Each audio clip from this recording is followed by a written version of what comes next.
Hi, welcome to my channel. My name is Nina. Today we're going to use the e.l.f. liquid liner to do a winged liner. This was requested by a good friend of mine, Lanny. This is for you. The easiest thing I find is to draw a line, as long as you like, as short as you like, as thin as you like, as thick as you like, doesn't matter, at the corner of your eye. I draw a line to attach that to my upper lash line. You can always do some more shading at the end of the drawing, just to cover up any bald spots. The hardest part, I'd say, is probably trying not to blink. It does make a mess, but you can always clean it up with a Q-tip and some makeup remover.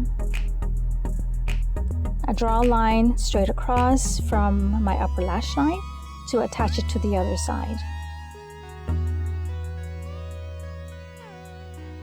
It does take practice, but you'll get it.